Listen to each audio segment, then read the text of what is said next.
Assalamu alaikum and welcome to Super Special. We are so happy कि cricket is back और cricket ने क्या come back किया और कैसी मैच के साथ फर्स्ट टेस्ट विंडीज़ ने जीत लिया जी 4 विकेटों से against England. I am not going to lie, जब हम मैं शुरू में देख रही थी मैंने बोला ठीक है अभी वेस्ट इंडीज़ की बैटिंग वीक है, नहीं कवर कर पाएंगे, मगर what a match it was. जल्दी से आपको बताएं कि Shannon Gabriel is a player of the match जिन्हें 4 विकेट्स ली। फिर ऑफ कोर्स ब्लैकवुड वनी के मेन सिचुएशन अच्छी नहीं थी, फिर उनके जो ये वाइटल रन्स थे 95 एक्सीलेंट रन थे, मेरे ख्याल से तो उसको देना चाहिए था। वैसे मैंने भी ये सोचा गैब्रियल के सिर्फ 4 wicket because when he came in 27 for 3 थे वैसे दूसरे वहाँ से बुलाया, फिर फर्स्ट इनिंग्स में उन्हें खैर एनीवे हम सब बातें नहीं करेंगे, but what a match West Indies ने फाइट किया और ग्रेट वीक ऑफ क्रिकेट हमें देखने को मिला एंड अमेजिंग सबके रिव्यूज। सबसे मजे की जो कमेंट मैंने उसके माइकल होल्डिंग के सुने, उसने कहा ये ब्लैकवुड के बारे में जब मैं आया तो मैंने पूछा उनके नया लड़का है तो उन्होंने कहा कि ये डोमेस्टिक क्रिकेट में बहुत ज़बरदस्त खेल रहा है and he is a good test cricketer.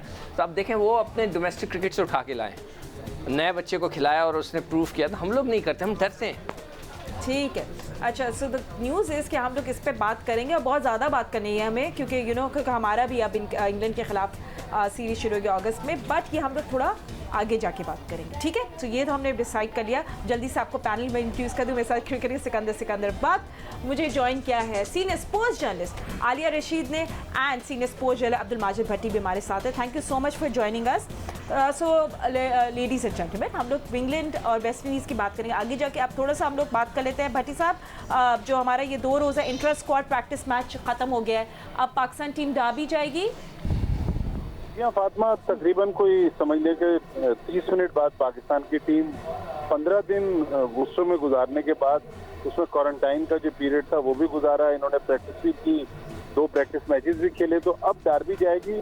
Test match से पहले अब जितनी प्रिपरेशंस हैं पाकिस्तान की डार्बी में होगी, फिर पाकिस्तान की टीम मूव कर जाएगी मैनचेस्टर, यहाँ जहाँ ओल्ड ट्रैफर्ड पे पाकिस्तान को पहला टेस्ट मैच खेलना है। लेकिन अगर हम इस कल वाले प्रैक्टिस मैच की बात करें जो 2 दिन का मैच था, इमामुल हक और फखर जमान ये दोनों ओपनर जल्दी आउट हुए, अदरवाइज तकरीबन सब ने स्कोर किया, तो मेरे ख्याल में अच्छा साइन रहा। लेकिन मसला वही है कि प्रैक्टिस मैच खेल रहे हो तो एक वो जो जोश और जज्बा होता है वो अलग होता है। लेकिन अब जब हम वेस्ट इंडीज की परफॉर्मेंस को देखते हैं, मुझे याद है कि कल में जब 27 में 3 आउट हुए तो आलिया रशीद ने जिस तरह का ट्वीट किया, तो आलिया ने तो हिम्मत हार दी थी कि यार ये क्या वेस्ट इंडीज की टीम है। लेकिन आप देखें ब्लैकवुड क्या जबरदस्त, वो किसी ने ये लिखा कि जितने उन्होंने रन्स बनाए उससे कम उनके ट्विटर पे कल से पहले फॉलोअर्स थे। लेकिन आई होप कि जब वो मैच जितवा के हीरो बने कल के मैच के बाद, तो अब तो मेरा ख्याल हजारों लाखों में उनके ट्विटर पे फॉलोअर्स होंगे। लेकिन वेस्ट इंडीज ने बहरहाल एक एग्जाम्पल सेट किया कि कोई चीज़ दुनिया में हतमी नहीं है। अगर आप में जज्बा हो, आप जीतना चाहें, तो देखें कि इंग्लैंड को कैसी मार पड़ी है कि मेरा ख्याल है अभी तक तो इंग्लैंड की टीम होश में नहीं आई होगी 4 विकेट से टेस्ट मैच हारने के बाद। मगर आई थिंक माइकल वॉन ने ट्वीट किया था, आलिया आपके पास आगे, उन्होंने बोला कि इंग्लैंड टीम इंग्लिश टीम के जो सपोर्टर्स है I think they won't be that disappointed, क्योंकि इतना अच्छा क्रिकेट देखने को मिला। बट जस्ट अ रिमाइंडर, हम आगे जाके ज़रूर बात करेंगे इंग्लैंड एंड वेस्ट इंडीज़ के बारे में। But Alia just looking at जो प्रैक्टिस मैच मैंने देखा, so everything so far on paper आपस में खेल रहे हैं, लुक्स गुड। इफ्तिखार अहमद ने बनाए 86, इमामुल हक ने 74, शादाब ने 51, सरफराज ने 40 run. I am just wondering, अच्छा मूसा और शनवारी टुक 1 wicket, but I don't know Shadab की बॉलिंग का मुझे नहीं भी पता चला, but so far Alia everything looks good on paper. Fatima, बहुत अच्छी चीज़ ये है कि जो मेरी इत्तलात हैं वो ये हैं कि बहुत मैनेजमेंट और प्लेयर्स के दरमियान आपस में बड़ी अच्छी हम आहंगी है और बहुत कंफर्टेबल और रिस्पेक्टफुली मैनेजमेंट एक दूसरे के साथ चल रही है। क्योंकि हम, आपको पता है, अपने प्रोग्रामों में ये सवाल बहुत उठाते हैं कि इतने बड़े बड़े स्टार्स जो हैं वो इकट्ठे मैनेजमेंट में हैं तो क्या हो रहा होगा, कोई मसला तो नहीं। ख़ास तौर पे यूनुस खान अब नए आए हैं और उनका एक पेक्यूलियर मिजाज है, असूल परस्त आदमी है, मैं तो उनकी बड़ी फ़ैन हूँ। तो मुझे ये जान के बहुत खुशी हुई अपने सोर्सेज से कि बहुत माहौल अच्छा है, हर कोई बहुत खुश है, चिल कर रहा है, रिलैक्स है। मुशी जो हैं वो दोनों लेग स्पिनर्स के ऊपर काम कर रहे हैं, मगर अभी आप स्टैट्स की बात कर रही थी, अनफॉर्चुनेटली दोनों लेग स्पिनर्स ने कोई भी विकेट नहीं ली, ना शादाब ने ना यासिर शाह ने। तो तो ये थोड़ा सा एक पॉइंट जरूर है, लम्हा फिक्रिया हो सकता है, मगर ऑब्वियसली हम किन कंडीशन में जाके खेलेंगे उसका पता नहीं है, इसलिए अभी उस पर कोई आप किसी को ये नहीं कह सकते कि वो सही रहा है या नहीं सही रहा है। ऑब्वियसली इतना एक्सपीरियंस है यासिर शाह का, खुसूसन टेस्ट में। और उसके अलावा जो अच्छी चीज़ ये है कि जाहिर है कि लड़कों को जो टेक्निकल चीज़ें बतानी है वो तो शायद बताई जा रही होंगी, लेकिन मेरे लिए बहुत इंपॉर्टेंट बात है जिसको मैं कल के मैच से वेस्ट इंडीज़ की फतह से रिलेट करना चाहूँगी, वो ये है कि यूनुस खान की मौजूदगी इनको मेंटली स्ट्रॉन्ग करने में हेल्प करेगी। जिस तरह से कल वेस्ट इंडीज़ ने प्रेशर में अपने नर्व्स को कंट्रोल में रखा है, आपको कहीं नजर नहीं आया कि विकेटें गिरने के बावजूद किसी की टांगें कांप रही हों, किसी के पसीने छूट रहे हों, हाइपर हुए हुए हों, जैसे हम टीवी के आगे बैठ के हो जाते हैं अपनी टीम को देख के। ये बहुत ज़बरदस्त चीज़ है। और क्रिकेट जो है वो 50% मेंटल गेम है। जिस तरह से यूनुस खान, मिसबाह, मुशी, ये लोग सब वहाँ मोटिवेट कर रहे होंगे, ये आई एम श्योर कल का मैच देख के हमारे प्लेयर्स ने इस बात को जरूर सीखा होगा। और एक्चुअली सीखने की ये जरूरत है। क्रिकेट बैट बॉल तो सबको चलानी आती है, असल चीज ये है कि जब आप प्रेशर क्रंच सिचुएशन में होंगे तो आपने कैसे हैंडल करना है। आप देखेंगे कल अगर 20 रन 22 रन भी रह गए थे तो कोई हाइपर होकर लंबे लंबे शॉट नहीं मार रहा था। सबको वेस्ट इंडियंस की बात कर रही हूँ, कितने आराम से खेल रहे थे बगैर किसी प्रेशर और दबाव के। तो ये चीज़ है जिससे हम तवक्को करते हैं कि अब जो इंग्लैंड की टीम है उसमें पाकिस्तान की टीम अगर इनसे भी ना जीते फातिमा, क्योंकि देखिए हम 2001-2 में भी हमने सीरीज बराबर की थी वकार यूनुस की कप्तानी में इंग्लैंड के खिलाफ, फिर हमने 2016 में भी मिसबाह के अंडर जो है वो बराबर की थी, 2018 में भी बराबर की थी, लेकिन हम जीते नहीं हैं। तो ये जीतने का आइडियल टाइम है क्योंकि थोड़ी सी फ्रेजाइल लग रही है इंग्लैंड की बैटिंग इस वक्त, और तो पाकिस्तानी बॉलर्स को फायदा उठाना चाहिए। बिल्कुल फायदा उठाना चाहिए आलिया, मगर वही बात है जितना कैरेक्टर और स्किल शो किया है विंडीज ने under Holder, and of course credit उनकी मैनेजमेंट को भी जाता है। सो सिक्कू कमिंग बैक टू दिस, अब पाकिस्तान की बात करें, जस्ट लुकिंग, अभी 2 टेस्ट भी बाकी हैं, बट अभी आज मैं और आप जब चाय पी रहे थे साथ, हम यही बात कर रहे थे कि टॉस का मज़ा आया देख के कि ठीक है, तो I think Pakistan should also if they win the toss elect to field first, फ़ायदा उठाए फर्स्ट। देखिए सबसे पहले तो मैं प्रैक्टिस मैच की जो बात हो रही थी, आपने अभी टॉस की बात की तो हम उसी से शुरू में करता हूँ। देखें ये एक नए इन्वायरमेंट में सारी क्रिकेट हो रही है, इसमें बहुत सी तब्दीलियाँ नज़र आ रही हैं। क्राउड नहीं है इस वक्त, आप चश्मा नहीं दे सकते, अजीबो गरीब। मैंने देखा था सब लड़के जो हैं बॉल को अपने पीठ से चमकाने की कोशिश कर रहे थे कि पसीना वहाँ हो, तो इसलिए कि हम थूक का इस्तेमाल नहीं कर सकते, तो वो वहाँ से रगड़ के कर रहे थे। तो ये कुछ तब्दीलियाँ हुई हैं जिस पे वेस्ट इंडीज़ ने बहुत जल्दी काबू कर लिया, मगर उसकी जो जीत है उसकी जो बेसिक वजह थी वो टॉस जीत कर इंग्लैंड की पहले बैटिंग करनी थी। इंग्लैंड से ज़्यादा तो कोई अपनी पिचेस को पहचानता नहीं होगा, तो उन्होंने जो बैटिंग की 200 में आउट हुए, जिसका पूरा भरपूर फ़ायदा उन्होंने उठा लिया वेस्ट इंडियंस ने, और उन्होंने 100 कुछ की लीड लेकर उनको हरा दिया। तो अब बड़ा इंटरेस्टिंग होगा, देखना ये होगा कि अगला जो 2 टेस्ट मैचेस हैं वो किस तरह काबू करते हैं, इंग्लैंड क्या काबू कर लेगा। एक चीज़ जो बड़ी इंटरेस्टिंग नज़र आई मुझे आर्चर की, वो ये कि वो शॉर्ट ऑफ लेंथ गेंद कर रहे थे, मुसलसल ब्लैकवुड को इधर खिला रहे थे, और दूसरे बैट्समैनों को भी जो है वो गेंद उनका एक तो हाइट है उनकी, फिर वो बड़ा स्ट्रेट बॉल कराते हैं, जिसकी वजह से उनको बाउंस बड़ा अच्छा मिल रहा है, और उनका जो बाउंस है वो इस लेवल पे आ रहा था। तो ये बड़ा इंटरेस्टिंग होगा कि पाकिस्तानी जो बैट्समैन हैं ये शॉर्ट बॉल को किस तरह खेलते हैं। हाँ, हमने देखा था कि ऑस्ट्रेलिया में, साउथ अफ्रीका में जो वो सीरीज़ हुई थी, तो शॉर्ट ऑफ लेंथ बॉल को हम लोग सही नहीं खेल पा रहे थे। उसमें अज़हर अली जैसा प्लेयर जो था शॉर्ट बॉल को बिल्कुल नहीं हैंडल कर पा रहा था। तो ये बहुत इंटरेस्टिंग होगा। आई एम श्योर कि जो इंग्लैंड के प्लेयर होंगे उनको जो है ये पता होगा बॉलर्स को कि पाकिस्तानी बैट्समैन इस शॉर्ट ऑफ लेंथ बॉल को किस तरह खेलते हैं, तो दैट विल बी इंटरेस्टिंग। मगर जो प्रैक्टिस मैच है उसको मैं इस तरह डिस्क्राइब करना चाहता हूँ कि ये देखिए, एक हम जब टेस्ट मैचेस खेलने जाते थे तो काउंटीज़ से मैच खेलते थे, तो ये काउंटीज़ के साथ भी मैच नहीं है, ये आपस में मैच। तो ये ऐसा ही है कि जैसे आप समंदर में तैरने जा रहे हो और प्रैक्टिस आप स्विमिंग पूल में कर रहे हो, कि सिर्फ तैरने की आप प्रैक्टिस कर रहे हैं, मगर असल जो खेल होगा वो समंदर में जाकर होगा। तो ये बहुत बड़ा एडवांटेज इंग्लैंड को होगा।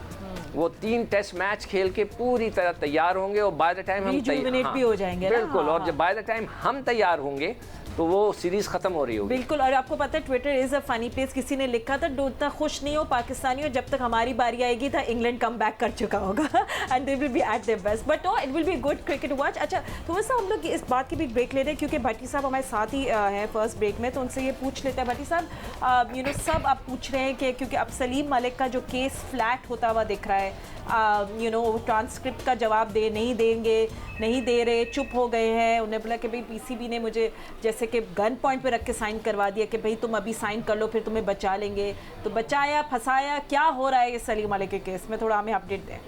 देखें फातिमा, परसों जब ये सारा एपिसोड चला तो मैंने ही जियो न्यूज़ पर वो सलीम मलिक का जो लेटर था वो हमने जियो न्यूज़ की स्क्रीन पर दिखाया, और उसमें सलीम मलिक देखें ये कह रहे हैं कि 2008 में मुझे अदालत ने बरी कर दिया, इसके बावजूद वो अपने जुर्म का एतराफ़ कर रहे हैं और अपनी गलतियों की माफ़ी मांग रहे हैं। भट्टी साहब, मैं एक सवाल करना चाह रहा हूँ। ये जो 2008 की जो आप बात करते हैं जिसमें सलीम मलिक दावा कर रहे हैं कि मैं कोर्ट में गया, कोर्ट ने मुझे बरी कर दिया, सारे चार्जेस मुझसे हटा दिए, तो क्या उसमें पीसीबी की तरफ से कोई गया था लड़ने के लिए कि जी ये रिपोर्ट सही है, हमने सही पाबंदी लगाई है, या वो अकेले जाकर और अपने आप को निकाल के ले आए? देखो भाई, जो सलीम मलिक पे पाबंदी खत्म हुई थी ना लाहौर की सिविल कोर्ट की, उसके बाद पीसीबी एजाज भाई का उसका क्रिकेट बोर्ड था, पीसीबी ने उसको फर्दर चैलेंज किया, तो क्रिकेट बोर्ड कह रहा है कि देखिए लाइफ बैन तो सलीम मलिक पर नहीं है, लेकिन वो जो 25 पेजेस का ट्रांसक्रिप्ट है जिसमें सीरियस किस्म की सलीम मलिक पर एलिगेशन है, और वो जो सलीम मलिक एक दूसरे साथ से बात कर रहे थे जिसको उन्होंने ट्रांसक्रिप्ट की शक्ल में सलीम मलिक को भेजा है, वो कहते हैं कि अगर सलीम मलिक कोचिंग में आना चाहते हैं या क्रिकेट की किसी भी रोल में आना चाहते हैं तो पहले हमें मुतमईन करें, उन 25 पेजेस के ट्रांसक्रिप्ट का जवाब दें, फिर सलीम मलिक के लिए भी दरवाजे खुले। लेकिन सलीम मलिक ने जो सबसे मासूम बात की, मासूमियत से बात की, उन्होंने कहा कि मुझे एजाज वक्त वो नजम सेठी, तफजुल रिजवी और सुभान अहमद ने पेपर लिख के दिया तो इसको साइन कर दें, आप साइन कर देंगे तो आपके सारे मामला खत्म हो जाएंगे। भट्टी साहब, मैं ये सोच रही हूँ एक ले मैन के एक इतना बड़ा केस है, इतना बड़ा एलिगेशन आपके ऊपर, और फिर आपको ये सब बिठा के बोलते कि ये पेपर है साइन कर लो, तो मेरा फर्स्ट एक्शन होगा ठीक है मैं अपने लॉयर से बात करता हूँ, या मैं तो क्या उन्होंने ऐसा कुछ नहीं किया और बस वो बातों में आ गए, मासूमियत में साइन कर गया, इतनी बड़ी बात? देखिए फातिमा, अगर वो लेटर मैं आपको भी भेज दूंगा, सिद्धू भाई को भी भेज दूंगा, आप लोग नहीं, उसके अलावा एक और चीज़ भेजनी है आपने, वो ट्रांसक्रिप्ट अगर मिल जाए, 25 सवालात क्या है 25 पेजों का, सिद्धू भाई वो ट्रांसक्रिप्ट मेरे पास है नहीं, हाँ। ले लेंगे, हाँ। लेकिन उसमें ये कि सलीम मलिक उस इंग्लिश जर्नलिस्ट मजहर महमूद से जो गुफ्तगू कर रहे थे हाँ। और उन्हें बता रहे थे कि दुनिया में किस तरह मैच फिक्सिंग होती है।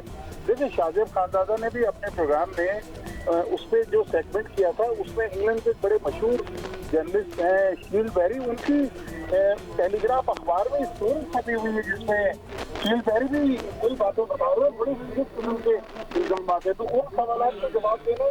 फिर ये जो सलीम मलिक कह रहे हैं कि मुझे किसी ने कहा कि हम ये ड्राफ्ट बना के आपको दे रहे हैं, आप इसको साइन कर दें। आज के दौर में अगर आपको कोई, हम और आपको छोड़े, सलीम मलिक जितने बड़े क्रिकेटर हैं पूरी दुनिया घूमे हुए हैं, अगर हमारे ऑफिस में कोई जो ऑफिस बॉय है उसको भी आप 2 जुमले लिख के दें और बोले साइन कर दें, तो वो पहले कहेगा यार ये पढ़ के तो बता दो इसमें लिखा मत है। अच्छा, उस पर मैं एक चीज़ ऐड करना चाहूँगा भट्टी साहब, मुझे याद है कि वो उस दौर में मैं टीम के साथ था, तो सलीम मलिक बड़े स्मार्ट आदमी हैं और उन्होंने एक बैंक खोला हुआ था, अगर आपको भी याद हो।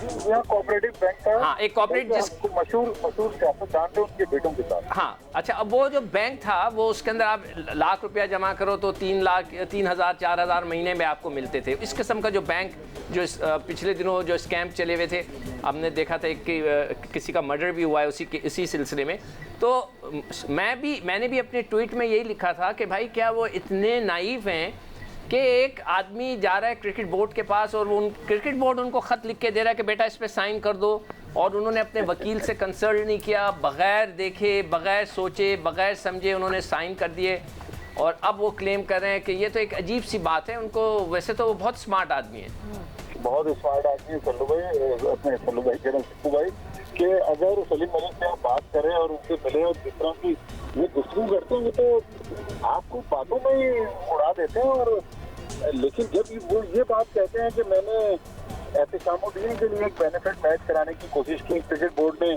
जब मुझे प्लेयर देने से इनकार करके उन्होंने कहा कि आप प्लेयर नहीं हैं, उसके बाद मुझे नजम सेठी, सुभान अहमद और तफज्जुल रुश्दी ने कहा अगर आप ये लेटर हम आपको बना के दे रहे हैं, आप इसको साइन करें तो आपके सारे मामला खत्म हो जाएंगे। मेरे ख्याल में ये थोड़ा सा सलीम मलिक गलत शॉट खेल गए यहाँ पर। ठीक है, आपको कोई ट्रैप कर सकता है, लेकिन इतनी आसानी से इतने ठीक है सबकी आवाज काट दी गई है। ठीक है, भट्टी साहब वॉशिंग नहीं, हम लोग ने जानबूझ के नहीं किया है। बट आलिया, हम आपका भी टेक लेना चाहते हैं इस इशू में कि do you think it's worth PCB's time, what's happening, या you should let it go? We will find out what's your take after break. Stay with us. Super special में हमारी कॉन्वर्जेशन जारी है, मतलब कॉन्वर्जेशन का अब हमें हिस्सा बनाए फॉर्मर क्रिकेटर गुलाम अली, जिन्हें हमें ज्वाइन कर लिया। But before going to the break हम लोग बात कर रहे थे about the Salim Malik case, and you know Alia, हम लोग ये डिस्कस कर रहे थे how flat his side of the story has now become. तो इट विल बी डिफिकल्ट, अब देखते हैं कि क्या होगा आगे जाके। बट अब मुझे लगता है कि दिस केस और this story has no weight. Fatima, देखिए मैं लॉयर नहीं हूँ, लेकिन मेरे पास कुछ पॉइंट्स हैं जो मैं हाईलाइट करना चाहती हूँ। एक तो ये कि जो 2008 में जब सलीम मलिक लाहौर की कोर्ट में गए थे क्लियर करने अपने आप को, तो उस वक्त क्रिकेट बोर्ड ने ये जो इस वक्त ट्रांसक्रिप्ट भेजा है वो क्यों नहीं पेश किया था उस वक्त के क्रिकेट बोर्ड ने? अगर एक आदमी के ऊपर एक एलिगेशन है और उसके बाद बोर्ड कोर्ट से वो अपने आप को क्लियर करा लेता है, क्या ये आईसीसी ने इस केस के बाद भेजी थी आपको या इससे पहले भेजी थी? मेरे ख्याल से आलिया वो जो ट्रांसक्रिप्ट है वो बाद का है, शायद 2013 कहीं लिखा था। तो देखिए ना, उसके बाद एक फैसला आने के बाद उसका इम्प्लीमेंटेशन कैसे हो सकती है? दूसरी बात ये कि सुभान अहमद ने जो खत सलीम मलिक को लिखा था ऑन बिहाफ ऑफ आईसीसी, वो मेरे पास भी है, लेकिन जो आईसीसी ने खत लिखा था जिसमें कि पीसीबी ये क्लेम करता है कि सलीम मलिक को काम करने से रोका गया है, वो खत बोर्ड हमें ना दिखाता है ना सामने लेके आता है। ठीक है, और तीसरी इंपॉर्टेंट बात यह है कि अगर इस ट्रांसक्रिप्ट में और ये जो लेटर अभी आया है जिस पे आप लोग कह रहे हैं कि मासूमियत से साइन कर दिए हैं, अगर उसमें वो ये मान रहे हैं कि मैंने गलतियां की हैं और मैं माफ़ी चाहता हूं, तो भाई मुझे एक बात बताएं कि वसीम अकरम और मुश्ताक अहमद किस बुनियाद पे काम कर रहे हैं पाकिस्तान क्रिकेट बोर्ड के साथ? किस बुनियाद पे? इस बुनियाद पे कि उन्होंने गलतियां की, उनका नाम कैटेगोरिकली लिखा हुआ है जस्टिस कयूम रिपोर्ट में कि उनको काम से रोका जाएगा, कोई जिम्मेदारी नहीं दी जाएगी, मगर उनको दी गई है। इसका मतलब है आपने तस्लीम कर लिया और आपने कहा मिट्टी पाओ। तो भाई मलिक पे भी मिट्टी पाओ। फिर एक इतना बड़ा क्रिकेटर जो है वो 20 सालों में इतना बड़ा बैट्समैन पैदा नहीं हुआ जितना बड़ा सलीम मलिक था। तो अब आप उसको रिडिक्यूल कर रहे हैं, तो कम से कम चीजें क्लियर ब्लैक एंड व्हाइट में लेके आए ना सामने। ये क्या बात हुई? कभी कोई कहानी आ जाती है, कभी कोई कहानी आ जाती है। उनसे जरूर मांगे कि वो ट्रांसक्रिप्ट के बारे में क्या कह रहे हैं, लेकिन आप एक हतमी तौर पे इस नतीजे पे पहुंच चुके हैं कि अगर कोई आदमी गलती मान रहा है, माफी का लेटर दे रहा है, तो फिर आप उसको माफ करें, उसको रिहैब में डालें और उसको प्रोसेस का हिस्सा बनाएं जैसे आपने दूसरों को बनाया हुआ है। ठीक है, I understand what you saying as well. तो ठीक है, केस उस टाइम फ्लैट होगा जब दोनों तरफ से, you know, I absolutely agree with you. इसलिए फातिमा ये जो बुक है ना, मैं ये सबको पढ़नी चाहिए वैसे। जस्टिस कयूम, जस्टिस कयूम की बुक है जो रिपोर्ट का है पूरी इसमें। अच्छा, मैं जो भी बात करता हूँ ना वो इस रिपोर्ट में जो लिखी हुई है वो बात करता हूँ, जिसमें मैंने बासित अली को भी चैलेंज किया था कि जी आपने क्यों नहीं स्टेटमेंट दिया राशिद लतीफ़ के फेवर में जाकर। आज तक नहीं दिया उन्होंने कोर्ट के सामने। सिंपल ट्रांसक्रिप्ट ये जो भी पूरा है, बहुत ये किताब है, आप मतलब आप आसान प्रिंट आउट कर लें इंटरनेट पे जाकर, और इसमें सबकी सजाएं भी लिखी हुई पब्लिश होगी। नहीं, ये तो मैं अपने पास रखी हुई है। ठीक है, let's move on and let's talk about something else, और जो बहुत ज़रूरी है बात करना, रेसिज्म के ख़िलाफ़ जो एक जंग एक शुरू हुई है एक बार फिर, उस पर हमने देखा है जो क्रिकेटर्स हैं बहुत इमोशनल हो गए थे। If you just seen Michael Holding की speech before the test started, it was very heart warming, आंखों में आंसू आ गया था। उन्होंने क्या बोला रेसिज्म के ख़िलाफ़, और उन्हें खुद के एक्सपीरियंस का पहले सुना। Emotional part came when I started thinking of my parents, and it's coming again now.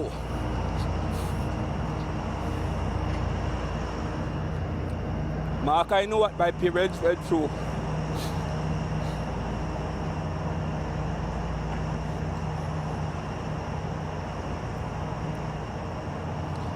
My mother's family stopped talking to her because her husband was too dark.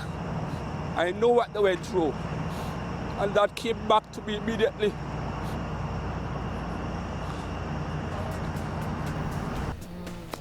Very very emotional. सिक्को जितना हमने सोचा था कि जितना आगे time जाता है, मॉडर्न अब 2020 है, अब तो सब कुछ बहुत अवेयरनेस हो गई, उतने ही ज़्यादा इन फास्ट ईयर्स में हमने रेसिज्म के इवेंट्स देखे हैं एवरीवेयर अराउंड द वर्ल्ड। मेरे ख्याल से अब इंटरनेट और सोशल मीडिया की वजह से भी जो है ना बहुत ज़्यादा इन चीज़ों को हाईलाइट किया जाता है, बताया जाता है। और इन चीज़ों को देखें, हम भी माजरत के साथ आज भी मैं कहीं टीवी पे सुन रहा था कि काली आंधी ने टेस्ट मैच में हरा दिया इंग्लैंड को। तो हम भी ये वर्ड्स नहीं हमें इस्तेमाल करने चाहिए कि काली आंधी ने जो है टेस्ट मैच जीत लिया। तो हमें ये इस बात का ख्याल रखना चाहिए कि हम इस ट्रेंड को चेंज करना शुरू करें, अपने बच्चों को एजुकेट करना शुरू करें कि ये एक अच्छी चीज़ नहीं होती है। किसी ने बड़ा फ़नी सा एक भेजा था कि जी कराची वाले बिल्कुल रेसिस्ट नहीं है, मगर हमारे पास एक काला पुल भी है और गोरा कब्रिस्तान भी है। तो हमें ये अल्फाज जो है ना आहिस्ता आहिस्ता इनको डिलीट करना शुरू करना पड़ेगा कि ताकि ये जो इस दुनिया में ये चीज़ें चल रही हैं तो उसको हम एक स्ट्रेट लाइन पे ले आएँ कि जी ऐसी कोई चीज़ होनी नहीं चाहिए। तो उसके लिए एजुकेशन की ज़रूरत है और टाइम लगेगा। और गुलाम अली, आपको याद होगा कि क्रिकेट, अगर हम इसको क्रिकेट से लिंक करें तो क्रिकेट में तो जो कहते हैं ना बहुत ज़्यादा स्लेजिंग, बहुत सारी बातें की जाती हैं। एक इंडियन क्रिकेटर हरभजन सिंह वाला, आपको एंड्रयू साइमंस वाला केस याद होगा, तो ये क्रिकेट में भी चलती रही। तो अब हमें भी एक दूसरे को क्रिकेट वर्ल्ड में एजुकेट करना पड़ेगा कि हाँ, एक दूसरे को गुस्सा दिखाओ, आंखें दिखाओ, कुछ आई नो बहुत चीज़ बातें चलती है, मगर ये जो रेसिज्म है ये तो कहीं नहीं होनी चाहिए। देखिए, इसकी सजा भुगती साउथ अफ्रीका ने, सबसे बड़ी, जिनको 27 साल क्रिकेट से दूर रखा गया रेसिज्म की वजह से। और इसी तरह हम अगर पीछे माजी में जाएं तो बहुत सारे वाक़यात आपको मिलेंगे स्पोर्ट्स में नहीं और दूसरी शोबों में भी जहाँ पे रेसिज्म रहा है। और ये ख़त्म होना दुनिया से इतना आसान नहीं, क्योंकि अच्छे बुरे लोग हर जगह मौजूद होते हैं और जो बुरे लोग हैं इस चीज़ को एक्सप्लॉइट करते हैं, आपका शो करते हैं कि वो बुरे हैं। तो बात यह है कि सिर्फ एक अगर हम इसको इस तरह से देखें कि किसी सियाह फार्म फैमिली में पैदा होना या किसी सफ़ेद फार्म फैमिली में पैदा होना इंसान के इख्तियार में नहीं है, ये तो कुदरत है। तो जिस चीज़ का आपको इख्तियार ही नहीं है तो आप उस पर किस तरह का गुरूर कर सकते हैं, किस तरह दूसरे को दिखा सकते हैं। तो मैं समझता हूँ कि इंसान अगर सिर्फ इतना सोच ले जो उसके इख्तियार में ही नहीं है, उस पर किस चीज़ का घमंड। तो इस तरह की चीज़ों को आपको एजुकेट करना पड़ेगा। और दुनिया में जो सिलसिला चल पड़ा है जिस पे बहुत ज़्यादा खून खराबा हुआ अमेरिका में, और वहाँ से फिर वर्ल्ड वाइड ये चीज़ें जो है ट्रैवल कर रही हैं, मूव कर रही हैं और इस पर डिबेट हो रही है। तो माइकल होल्डिंग का अभी जो आपने सुना है, मैं तो आवाज़ मुझे सही नहीं आई, लेकिन जो पास में सुना उन्होंने भी इस चीज़ को कहा कि जो एडिसन है, जो जिसने बल्ब ईजाद किया, वो एक गोरा था और जो उस बल्ब की रोशनी को जिससे चमकाया वो एक ब्लैक था, लेकिन उसके बारे में आपने तालीम नहीं दी। एडिसन का दुनिया को पता है, तो उसकी भी तालीम देनी चाहिए थी। वो काफ़ी कंप्लेन करते हुए नजर आए माइकल होल्डिंग, और दुनिया को बता रहे हैं कि एजुकेट करना पड़ेगा आपको, चाहे किसी भी रंग नस्ल का हो, किसी भी मजहब का हो, किसी भी कौम का हो। अगर उससे अच्छे काम किए हैं तो दुनिया को बताएं कि उसने भी अच्छे काम किए हैं, उसको छुपाया ना जाए। और आगे ये जो माइकल होल्डिंग की स्पीच थी और जो सबने फिर उस पर रिएक्ट किया कि बहुत इमोशनल, तो बहुत सारे लोगों ने ये ट्वीट भी किया कि जो लोग आज माइकल होल्डिंग को कह रहे हैं कि वो what a wonderful speech, actually अपने ड्रेसिंग रूम में सबसे बुरा माहौल क्रिएट करने वाले हैं। और श्रीलंकन या बांग्लादेशी कैंप में भी उन्हें बताया था कि कैसे उनके रंग पे उनको बोला जाता था या क्रिटिसाइज किया जाता था बाय वाइट कोचेस। तो ये सब कुछ तो ये चलता है और behind close doors.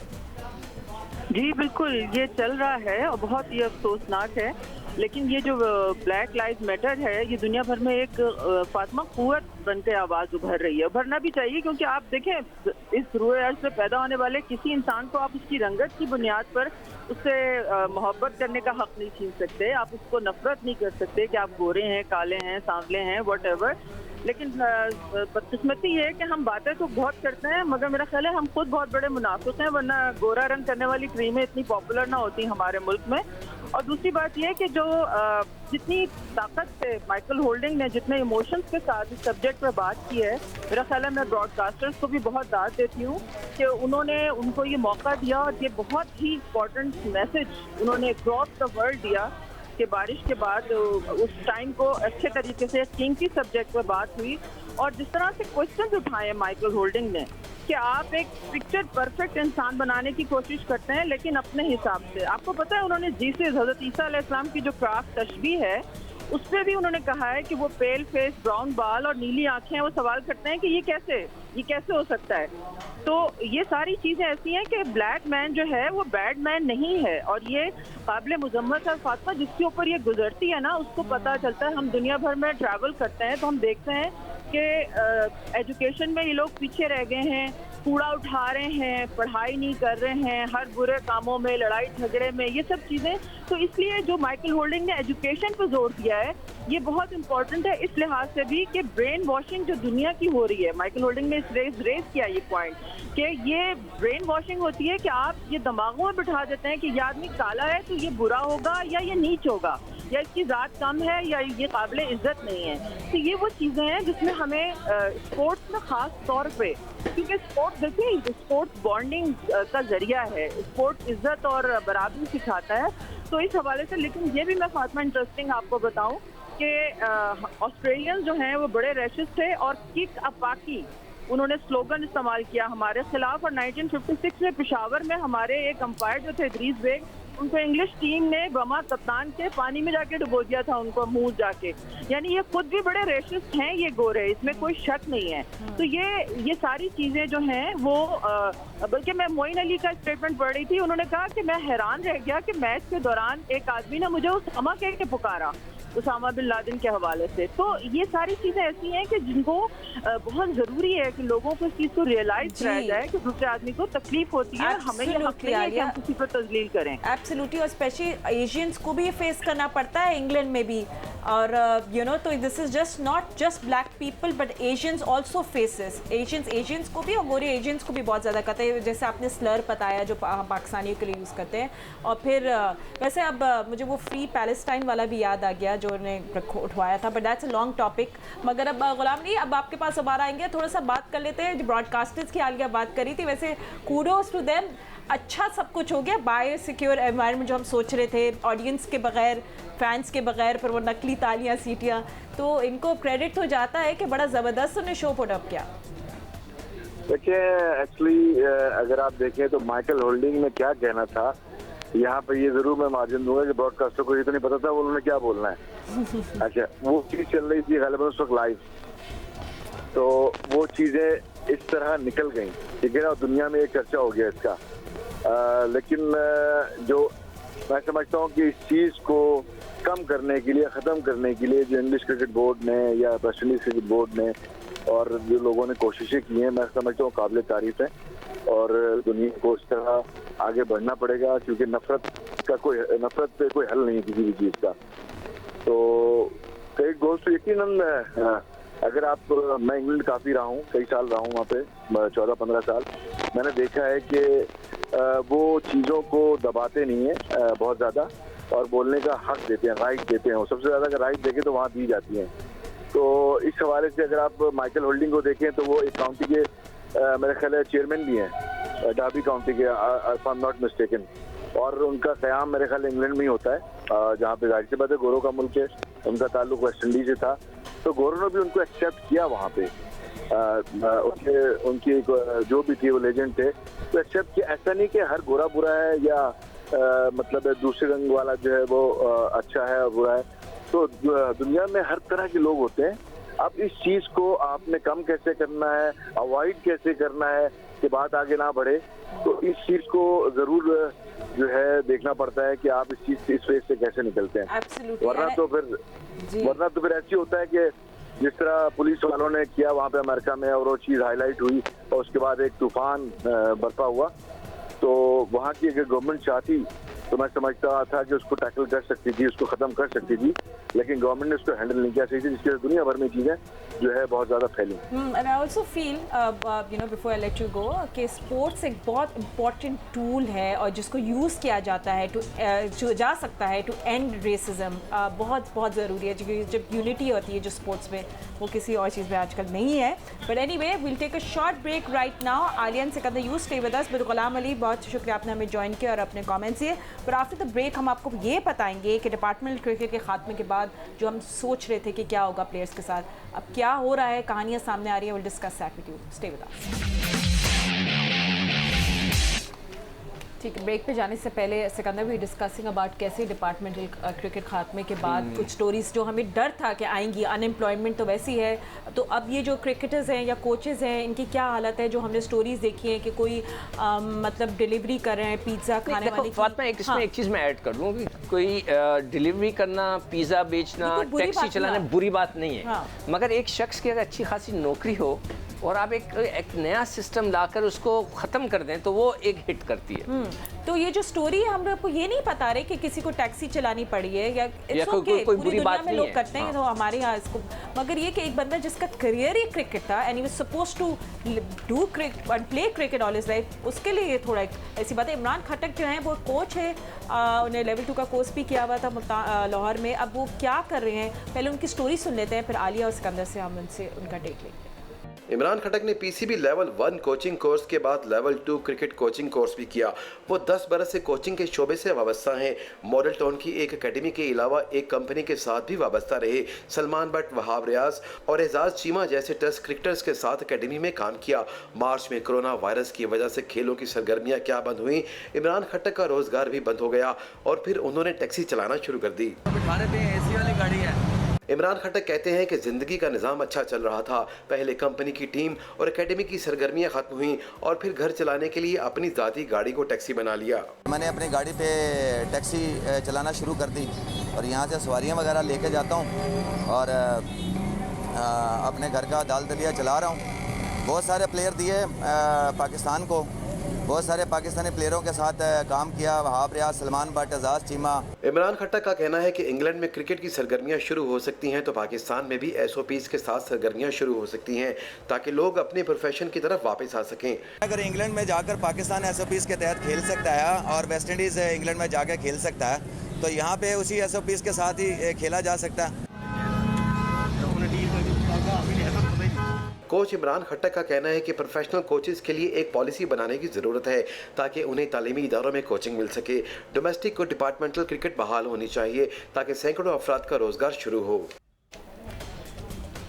Imran Khattak की अपनी स्टोरी देखी तो सीखो एक्चुअली इमरान खट्टक इससे ज़्यादा इफेक्ट है जो कोरोना वायरस के अंदर इफेक्टीज है ना, सब जो सबके साथ हुआ, आपके साथ हुआ, मेरे साथ हुआ कि क्रिकेट बंद हो गई तो ऑब्वियसली फिर कोचिंग किसको करेंगे। तो वो ये कह रहे हैं, डिमांड कर रहे हैं कि जैसे अब इंग्लैंड में शुरू हो गया तो अब पाकिस्तान में भी ऐसी एसओपीज़ के थ्रू साथ साथ आप मैचेस ये बच्चों को खिलाना और कोचिंग भी शुरू कर सकते हैं। अपने पेरेंट्स पे भी तो डिपेंड करता है ना, लोग अपने बच्चों को नहीं भेजना अभी नहीं भेजेंगे इस वक्त। जैसे कि मैं शाम को भागने जाता हूँ वहाँ पर ग्राउंड के ऊपर मोइन खान क्रिकेट एकेडमी में, तो वहाँ बहुत कम लोग आए रहे। अभी वैसा रश नहीं है जैसे कि होता है, मगर देखें एक तो कुदरत की तरफ से एक वबा आ गई, ठीक है, उसका हम कोई कुछ नहीं शिकायत कर सकता। ये अल्लाह की तरफ से दी हुई एक हमारे लिए एक आजमाइश है जिस पर हम गुजर रहे हैं, ठीक है। अच्छा, दूसरी जो चीज़ है वो पाकिस्तान क्रिकेट बोर्ड को पता ही नहीं था कि कोरोना आने वाला है। उन्होंने सबकी नौकरियां उनके वजह से ख़त्म हुई।